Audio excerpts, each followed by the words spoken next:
बड़ा कहो खामोश। ये तो कमाल का वातावरण है, यानी साफ दिख रहा है कि ये प्रद्युम्न राजपूत जी का चुनाव प्रचार अभियान नहीं हो रहा, बल्कि ये प्रद्युम्न राजपूत जी का विजय समारोह मनाया जा रहा है। फैसला हो चुका है, मुहर लग चुकी है, अब बस सिर्फ ताज पहनाने की जरूरत है, मुकुट पहनाने की जरूरत है। आम राज्याभिषेक, आम जनता के द्वारा राज्याभिषेक। और ये जो एटमॉस्फेयर देख रहा हूं खासकर द्वारका विधानसभा में, अपने द्वारका में जो एटमॉस्फेयर देख रहा हूं, मैं आज कह सकता हूं कि जाकर ये कह दो शोरों से, चिंगारी से, कमल खिले हैं इस बार बड़ी तैयारी से। बादशाहों से भी फेंके हुए सिक्के न लिए, बादशाहों से भी फेंके हुए सिक्के न लिए, हमने खैरात भी मांगी है तो खुददारी से। बात तो बन गई मंच पर पार्टी की सभा पदाधिकारी का हिस्सागत आज की सभा को इतनी जानदार, शानदार बनाने में संलग्न भारतीय जनता पार्टी की आन बान और शान तमाम कार्यकर्तागण आज के मुख्य उम्मीदवार या पूर्व आपके अपने शहर के लाडले उम्मीदवार और हमारे अपने प्रद्युम्न राजपूत जी जो जनप्रिय है, लोकप्रिय है, सुंदर व्यक्तित्व है, बढ़िया काम किया है, आपके बीच में बढ़िया नाम किया है, ऐसे प्रद्युम्न राजपूत को भारतीय जनता पार्टी और भारत की जनता के द्वारा मैं शुभकामना, शुभाशीष देता हूं। और आप तमाम लोगों को, खासकर अपने प्यारे प्यारे भाइयों और बहनों को मैं यानी कि आपका अपना शत्रुघ्न सिन्हा, आपका अपना बिहारी बाबू आपको प्रणाम करता हूं। भाई बाकी बहुत जान है आप, यहाँ तो ज्यादा कुछ कहने की जरूरत ही नहीं है, सब कुछ कहा जा चुका है, सब कुछ लिखा हुआ है, राइटिंग ऑन द वॉल है कि दिल्ली में इस घड़ी में लोग परिवर्तन चाह रहे हैं। दिल्ली, नमस्ते जी, नमस्ते जी, नमस्ते। दिल्ली की इस घड़ी में, परिवर्तन की इस घड़ी में अभी ऐसी घड़ी है कि अगर अभी चूक गए, अभी अगर प्रद्युम्न राजपूत जी सामने नहीं आए, अभी अगर भारतीय जनता पार्टी को आप सामने लेकर नहीं आएंगे तो हम वंचित रह जाएंगे, क्योंकि इस चुनाव के बाद, इस बार प्रद्युम्न राजपूत और भारतीय जनता पार्टी की शानदार जीत के बाद केंद्र की यूपीए सरकार की उल्टी गिनती शुरू हो जाएगी और ये जीत ही फैसला करेगा कि आने वाले दिनों में केंद्र में 2014 में कैसे हम नरेंद्र मोदी के नेतृत्व में देश को सही दिशा और नई दिशा, नए आयाम, नए मुकाम पर लेकर जाएंगे, विश्व में कीर्तिमान स्थापित करेंगे नरेंद्र मोदी के नेतृत्व में। इसलिए जरूरी है इस बार का चुनाव, जरूरी है कि इस बार का चुनाव और खासकर भारतीय जनता पार्टी का चुनाव और हमारे अपने प्रद्युम्न राजपूत का चुनाव और आपका सहयोग,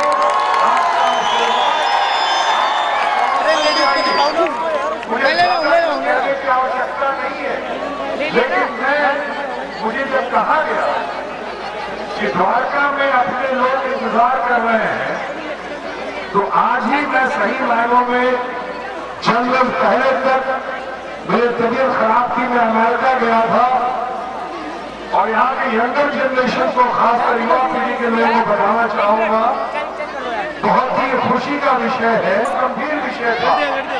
जैसे पिछली बार मैंने कोऑपरेटिव सोसाइटी के ऊपर बात की थी, कोऑपरेटिव मिल्क के ऊपर, कोऑपरेटिव का सुधा मिल्क, उस पर बात की थी अमेरिका में। इस पर मैं बात कर रहा था IAEA, international atomic energy agency के ऊपर, उसके फायदे के ऊपर कि भारत में या दूसरे देशों में क्या फायदे होंगे उससे, हेल्थ केयर में क्या फायदा होगा, कैंसर केयर में क्या फायदा होगा, इंडस्ट्री के मामले में क्या फायदा होगा, पावर के मामले में क्या फायदा होगा, एनर्जी के मामले में क्या फायदा होगा, रोजगार के मामले में, एम्प्लॉयमेंट के मामले में क्या फायदा होगा, वो करके आ रहा हूँ। वहां भी प्रशंसा हुई, यहाँ भी अखबारों में छपा, वहां भी छपा, लेकिन साथ ही साथ जब प्रशंसा हुई तो थोड़ी नजर लग गई। सर्दी, खांसी, बुखार, छाती अकड़ गई, गला जकड़ गया, बोल नहीं पा रहा था। और अभी चंद रोज पहले तक करीब जल्दी जाइए बीमार अवस्था में था, सर्दी, खांसी, सब नवीन सर सब वही। लेकिन मध्य प्रदेश का चुनाव आया, अब जाओ इधर से जाओ, चुनाव का बिगुल बच गया, राजस्थान का चुनाव आया तो एंटीबायोटिक लेके मुझे जाना ही पड़ा वहां पे। और फिर मामला दिल्ली का, हमारी दिल्ली का, आपकी दिल्ली का, और इस दिल्ली का जब मामला आया तो हमें लगा कि उठना होगा, जाना होगा और अपनी शुभारंभ शुरुआत अभी विजय कुमार मल्होत्रा जी के बेटे अजय कुमार मल्होत्रा के लिए करता हुआ सीधा आपके पास, अपने लोगों के पास द्वारका में आ रहा हूं और प्रद्युम्न राजपूत के लिए आपसे बातचीत कर रहा हूं।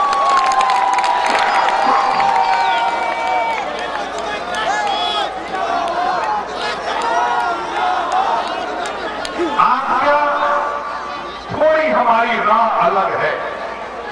मैं कई बार मशहूर हूं या बदनाम हूं जब स्पेड को स्पेड कहता हूं, काले को काला कहता हूं, सफेद को सफेद कहता हूं। मैं अपनी पार्टी में भी अपना वजन रखता हूं, लेकिन मैं सबसे पहले देखता हूं क्या जनहित में है, क्या समाज के हित में है, क्योंकि मेरा मानना है कि व्यक्ति से बड़ा पार्टी होता है और पार्टी से बड़ा देश होता है, इसलिए देश हित में बात करता हूं। मैं अपने देखता हूं यंगर जनरेशन को, लोग कई बार कहते हैं कि आपकी राह थोड़ी अलग है लोगों से। हमने कहा हो सकता है, मेरी छवि भी अलग है, और इसलिए मैं इन पंक्तियों को दोहराता हूं कि जिधर जाते हैं सब, जाना उधर अच्छा नहीं लगता। मुझे बेमाल रास्तों का सफर अच्छा नहीं लगता। गलत बातों को खामोशी से सुनना और हामी भर लेना,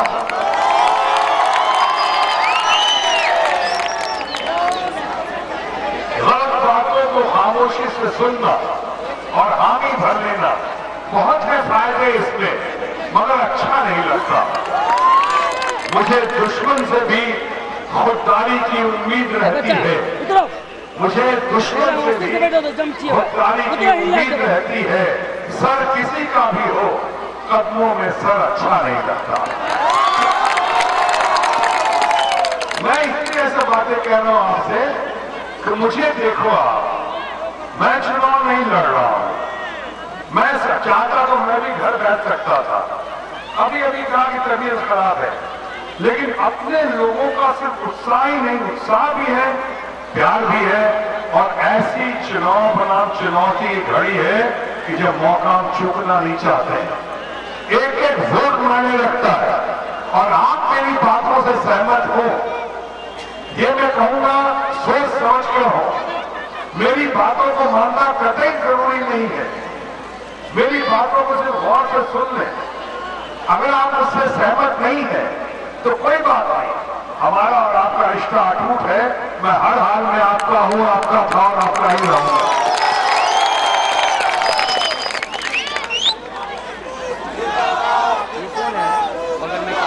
मेरी बातों को सिर्फ गौर से सुन लें, और सुनने के बाद अगर आपको लगता है कि मेरी बातों में सत्य है, तथ्य है, सच्चाई है, छल कपट नहीं है, मैं आम नेताओं की तरह भाषण नहीं देता, मेरी छवि भी कुछ हद तक ठीक ठाक है, तब तो मुझे पूर्ण विश्वास है कि मौके की नजाकत को समझते हुए चुनाव और आम चुनौती की इस घड़ी में न आप सिर्फ प्रद्युम्न राजपूत को बहुमत से विजयी बनाएंगे, बल्कि प्रद्युम्न राजपूत को बहुमत से विजयी बनाते हुए आज अपने दिल्ली प्रदेश को डॉक्टर हर्षवर्धन के नेतृत्व में और कल नरेंद्र मोदी के नेतृत्व में पूरे केंद्र को, पूरे देश को एक सही और नई दिशा देने का शुभारंभ करेंगे।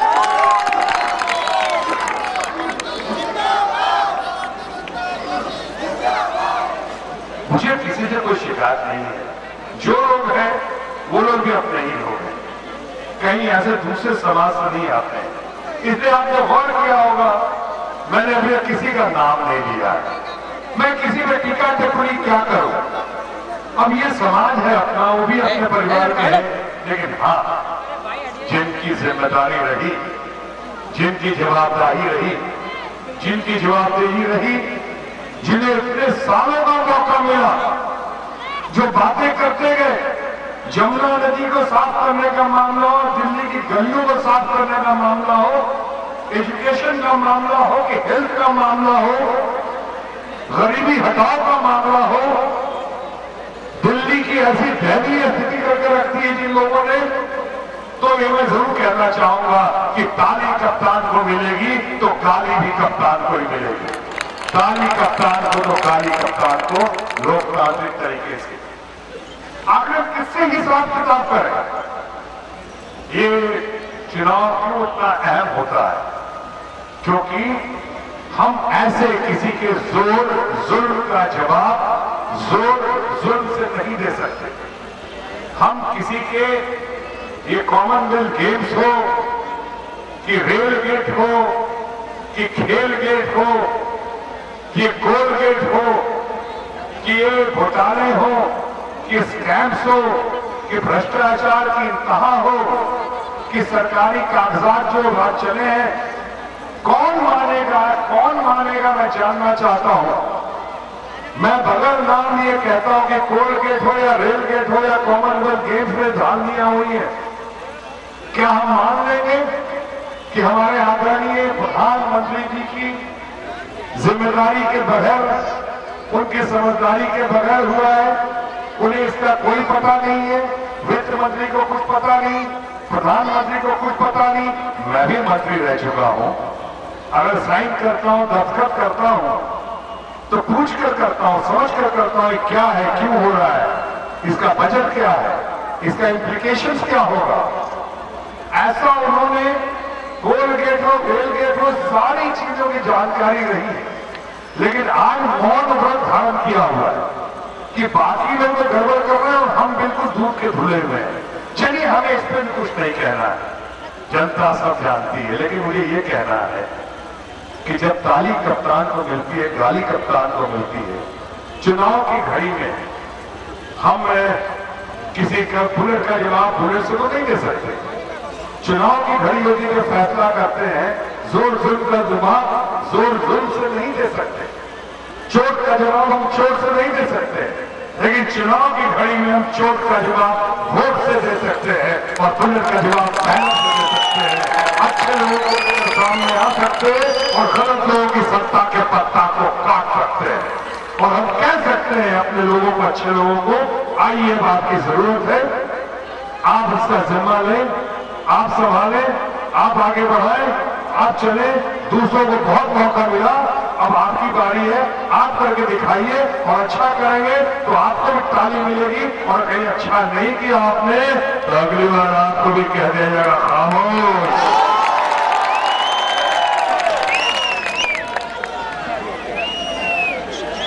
जिंदाबाद जिंदाबाद। मांगली का जवाब की चाहो कि बोलो, हम आके बोलो की चाहो। हाँ